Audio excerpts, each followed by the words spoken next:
Welcome to the Rational Optimist podcast. It's been 45 days since DOGE, the Department of Government Efficiency, was created. What has it gotten done so far? Is it winning? Is it losing? I think we're winning, but not in the way people think. So one of the amazing things DOGE has done is it's created a website that is updates in real time about how much money it's saving the US taxpayer. So far, according to the website, I know there's some bickering over this, exactly what it is, saved $105 billion. Not nothing, right? I mean, it's $105 billion out of whatever, $7 trillion, but not nothing. That's real money for anyone except the U.S. government, right? I understand the U.S. government spends many multiples of that, but that's a lot of money. Divide that among the American populace, and how much money is that per person? I'm not going to do math on a podcast, but it's a lot of money. The only reason I know is because I have a screenshot in front of me, $650 each. I mean, look, $650 is what? 2 nice meals with your wife or whatever? Or like, a flight to somewhere or whatever. It's real money. The thing I think people are getting wrong about this, so love that it's saving money, great. All the discussion misses for me is the signal, or the noise is the money saved. The signal is the DOGE's other mandate, which is cutting regulation and freeing up innovation. That is really the thing that's important and that will be long lasting. So I have a chart to show you here. It's the total cost of regulation by year as a percent of GDP. And you can see, just in the past year or so with the stuff Biden introduced, 6.5% of US GDP goes towards regulations. You had 400,000 regulations in 1970. Sounds like a lot. You have 1.1 million today. Compliance officer, one of the fastest growing professions in the US. And of course, there's so many individual stories about just how regulation gets in the way of innovators and makes it impossible to do business. So what DOGE is doing on that front, to me, is the really exciting thing and the thing that's going to have long-lasting implications. Yeah, same here. I did some research on exactly how much progress they've made in that area. And it's like mundane legal stuff. There's an executive order and then they get sued and then some court takes it. It all kind of seems to be wrapped up in the courts right now. But my layman's take, you tell me what you think, but my layman's take is that most of the regulations that need to be cut are not like, they weren't laws passed by Congress in the first place. They were made by bureaucrats and regulators and unelected officials. And so they were basically made by decree. And so it seems like most of them can be taken away by decree, which is a good thing. Yeah, exactly. I mean, as you said, there was an executive order, I believe, signed a couple of weeks ago in February that essentially laid out, hey, here's what DOGE is going to do, and all these category of rules and regulations that they go after. So again, the first big one is like any rules and regulations that violate the law of the land, which are unconstitutional. It essentially flips it on its head and say, hey, as an agency, we are now directing you not to comply with those, which is, again, we discussed a few weeks ago. It's exactly the opposite of what people thought it was going to be, right? Thought it was going to be really hard to get laws cut back. They're kind of flipping that on its head. And there's all these different categories of regulations DOGE is going after. Like one is if the regulation costs a certain percent of GDP or is too costly to private entities, let's just completely slash that. There's all these things. That for me is the real signal, and I actually don't see a lot of people talking about it. It's like the headline number, $100 billion saved, but this is something else. Why should a rational optimist abhor excessive regulation? For me, the number one thing holding America back over the past 50 years has been this excessive regulation, making it impossible to build anything. At its fundamental principle, technology and innovation and entrepreneurship are magic. They create wealth where thin air once existed. And you often think about there was the same amount of atoms on the earth during the Stone Age as there is now. It's just the knowledge in our head is why we live so much better lives. Well, unfortunately, the knowledge in people's heads, when they go to put that into practical, implementation, oh, hey, let's build this nuclear reactor, let's build a solar farm, whatever, that's been really, really hard to do. So that for me is the number one reason why this regulation stuff matters. I think the thing that we should emphasize here is that regulation is stopping green projects. It's stopping projects meant to create green energy, for example. Like the New England Clean Energy Connect line has been delayed many, many years and a couple $100 million because it was sued for doing something undesirable to the woods in the middle of Maine. That's just one of, I could give dozens and dozens of examples. I think we've talked about the desert quartzite solar project in California that was stopped because it was going to disturb some trees and disturb some rare tortoises. It would have created clean power for 150,000 homes. Yeah, I mean that's such a great point because unfortunately deregulation or cutting red tape is like a partisan issue, right? Especially in America, but it's not.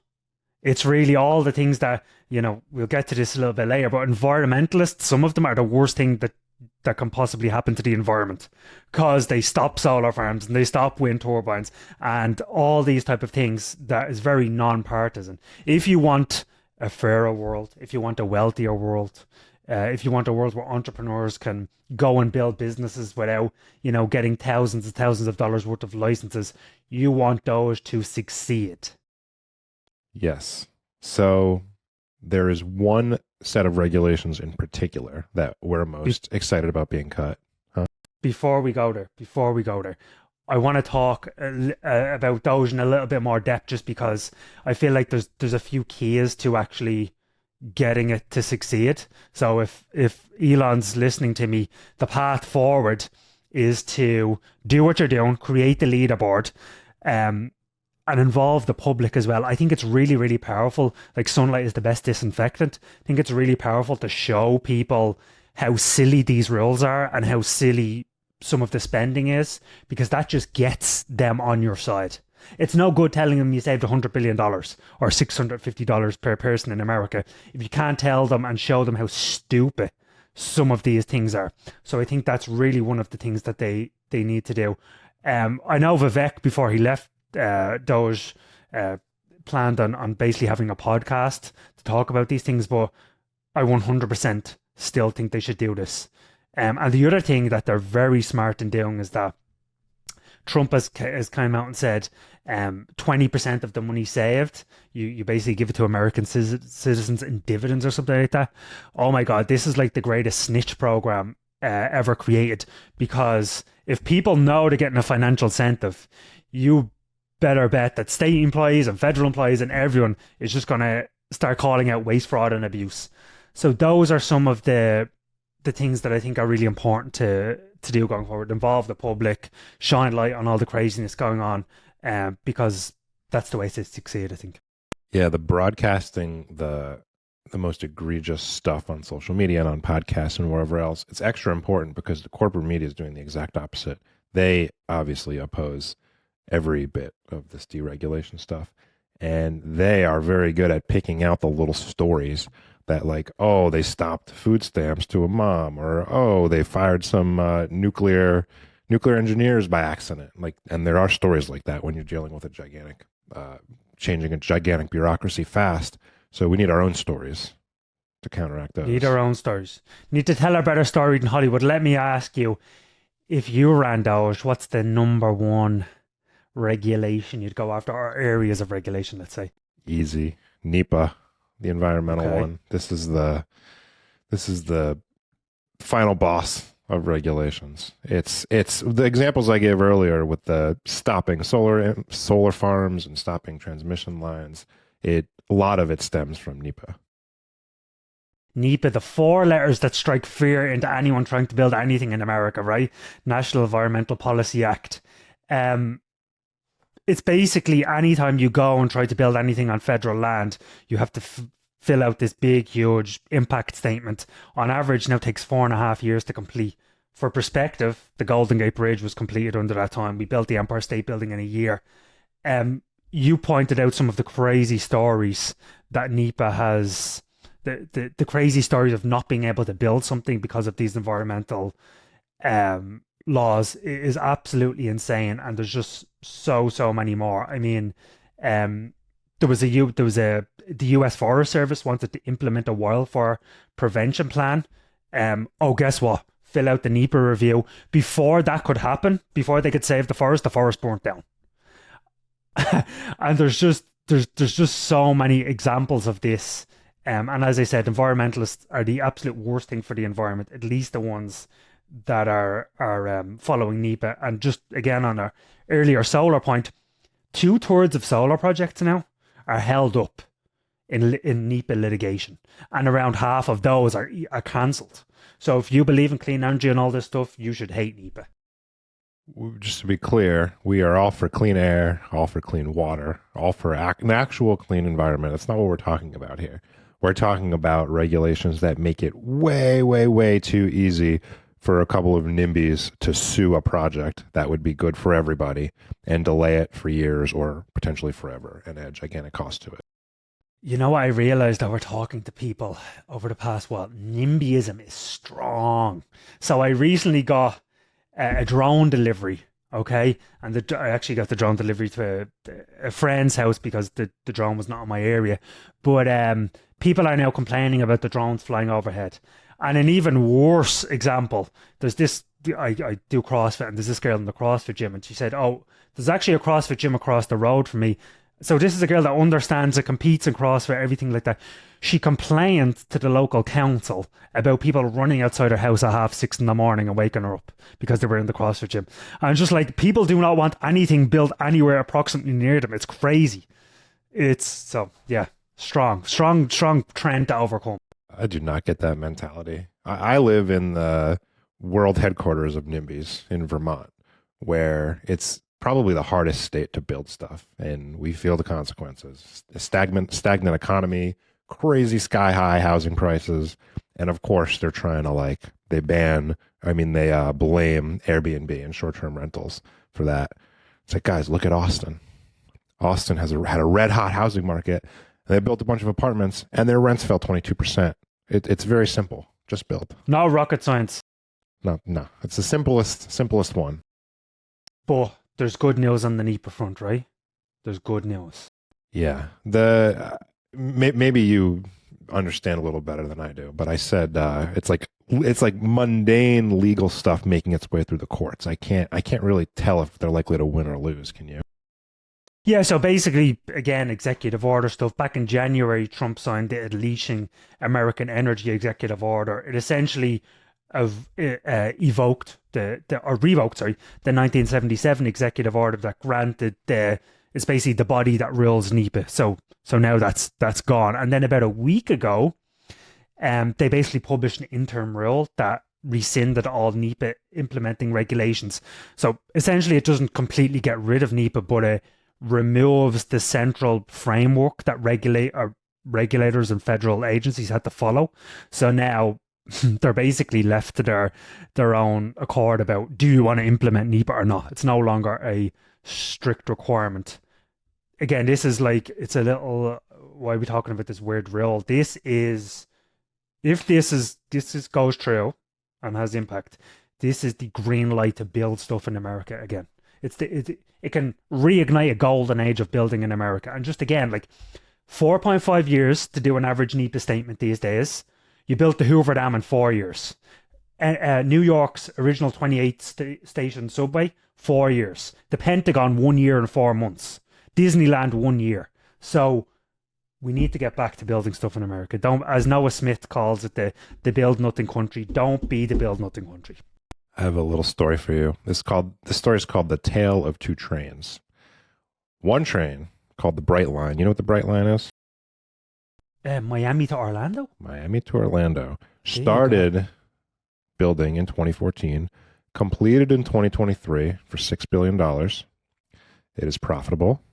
Gets people from Fort Lauderdale to Orlando in about 2 hours, when it takes about 3 hours to drive. And it costs $25 million per mile to build. That's train one. That's in Florida, which has very very not overly burdensome environmental regulations, okay? Then across the country is train two, the California high-speed rail. You know about this one, right? I know about this one. Started in 2015. Well, I think it was originally conceived in 2008, 2009. Started, I'm making air quotes if you're just on audio, started in 2015. And it gets air quotes because they still have not laid a single foot of track. They've already spent, just based on what they've spent already, and again, they haven't laid a single foot of track, 205 million dollars per mile, almost 10 times the cost of what it cost to build the Bright Line, which is done, and there's actually a physical train there. So which would you rather? In California, the reason I'm talking about this is California, it's not necessarily NEPA, but it's California's environmental regulations that have delayed that project, which it's probably going to be indefinite. Like, is this thing ever going to get built? Never going to get built. I have an even better question for you. You, Dan Steinhardt, moved from one of the most YIMBY states to one of the most NIMBY states. Which would you prefer, sir? You need to get that train back down to Miami. Okay, so that train in California, I don't think is ever going to get built. In fact, DARPA, the Defense Research Agency, it recently proposed putting a train on the moon. And I'm going to sit here and say the train on the moon gets built before that train in California gets built. 100%. Sadly, I think you're probably right. Talking of space, before we move on to space, I just want to say I wish the administration could just be normal and not do crazy stuff like the crypto reserve and siding with the dock workers. Like, they're doing so much amazing stuff with deregulation and DOGE, and I'm worried they're going to lose public support because of the grifty stuff they're doing elsewhere. So just be normal, guys. Yeah, I agree with that. It's there's a term for this, Gelman amnesia, and it's to say, when you hear someone talk about something that they don't know, it kind of makes you question everything else that you thought they were right on, and that's the case here. So completely agree with that, but it's one of those things. It's the US government is just so big and there's so much stuff going on that it's just so noisy, right? And even if you actually go to the financial news or just normal news, you'd think the government is just falling apart and everything is really bad. And yeah, you just have to, it is difficult to separate through the noise, but there's a lot of positive stuff happening. Naval calls regulation a tax on the future. I like that, sums it up nicely. 100%. And that's what you've seen for the past 50 years, right? I mean, in 1969, we could both fly supersonic jets, and I think it was early 70s. You could both fly supersonic jets and you could go to the moon. Until recently, you couldn't do either of those things. There's another regulation. We don't have supersonic jets because they're banned. Right. Incredible. There's always a bull market somewhere. And in just the past couple of months, we talked about stagnation. We talked about regulation, making it impossible to build things. In just the past few months, I've seen more breakthroughs on launches and lunar touchdowns than in the past few decades combined. And the exciting thing here is that space, it's no longer the domain of government agencies and bureaucracy. It's now a playground for nimble startups. Mm-hmm. So we have not one, not two, but three private companies have launched things to the moon in the last couple of weeks. Most interesting one to me is Intuitive Machines, publicly traded. It's a lander called Athena wants to carry equipment, is carrying equipment to the moon to drill for ice, and it's even carrying gear to test a lunar cell phone network up there. Okay, before we dive into this section, I'm going to warn all the viewers. I'm going to warn you of an optimism overload here, okay? So as Dan said, there's 3 missions on the way to the moon now. Actually, one just landed. There's the one you talked about, Intuitive Machines.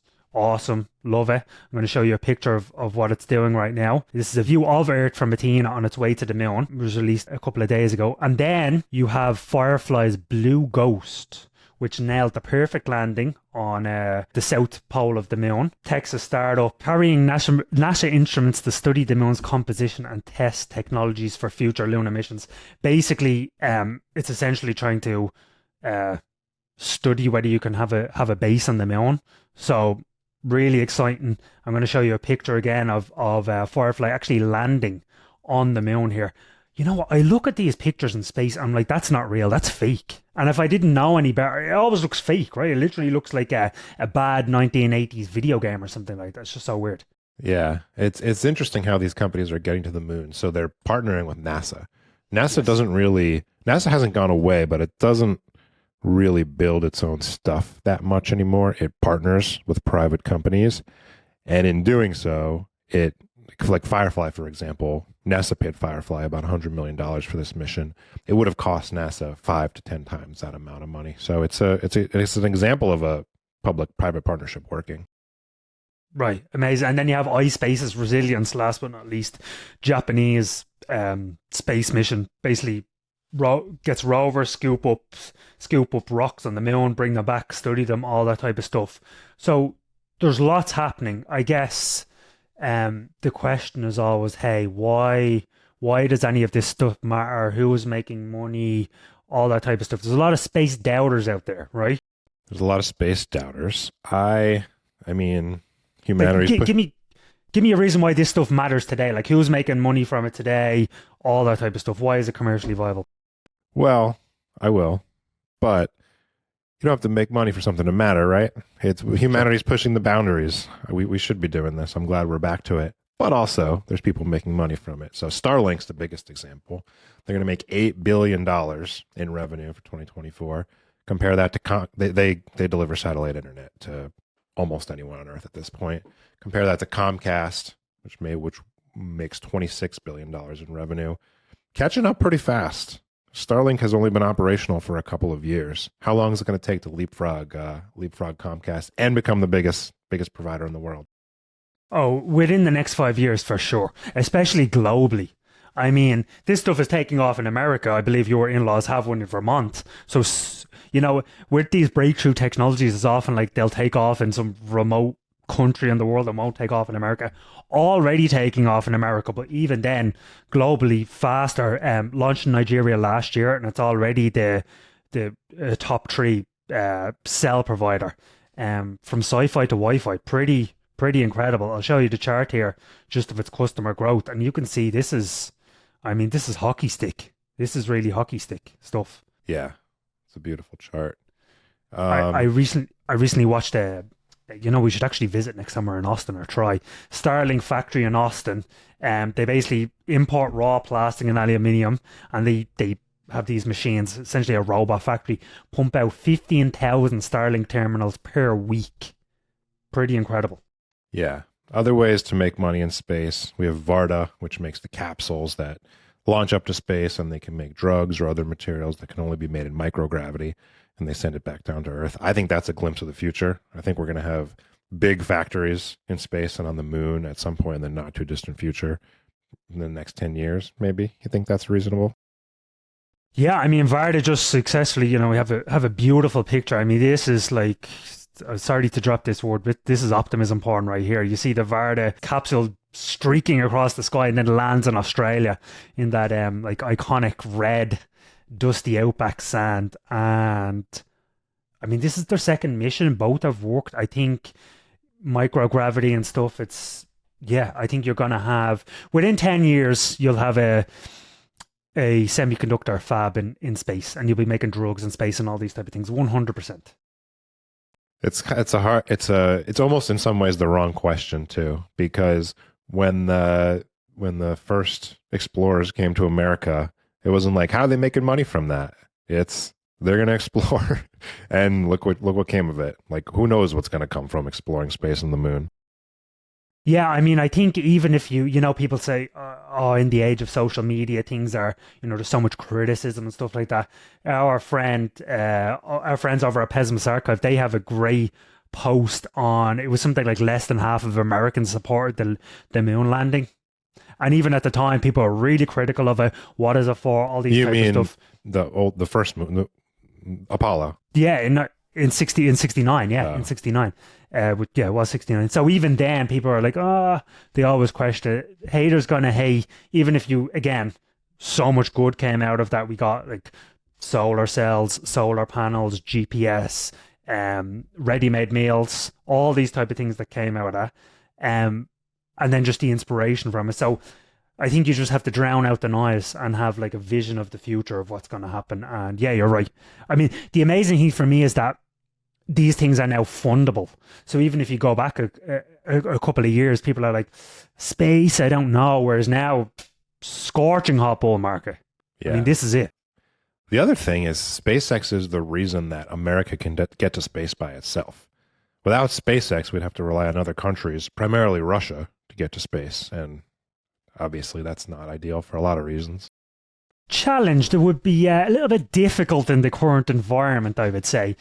Pretty amazing. I mean, just again, back to the power of innovation and entrepreneurship. America would not have a space program. We would be talking about none of this without SpaceX, which again, I mean, like why nothing for 50 years? Like again, just I don't think we explicitly said it, but America has not been back to the moon for 53 years. Intuitive Machines did land a lunar on the moon last year, and it kind of flopped over as soon as it landed. Now Firefly, first successful American mission to the moon in 53 years. Intuitive Machines is going to do it, and probably the Japanese firm. Why now? And of course, that's because SpaceX, through innovation, has slashed the cost of going to space by 96% or something like that over the past since 2000. So that's why we're talking about all this. And then this has allowed the private takeover of space. Yep. You cut the costs and amazing things become possible. Yeah, incredible.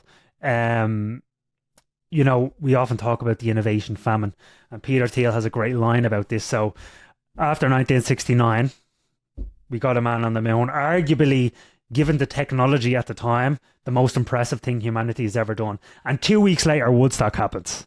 And Peter Thiel has this line about we went from outer space to inner space. We went from, focusing on the frontier and striving and innovating to taking drugs and worried about therapy and all these type of stuff. Feel like we're now shifting the opposite direction. So super excited for the future, and rational optimist. This is just getting started. Got a dose of optimism to take us away?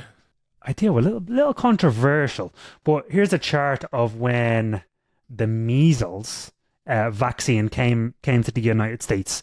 All these hate around vaccines. I hate what happened during COVID. I think one of the worst things that should come out of this is it made people super skeptical of vaccines. I actually have a very personal story about this.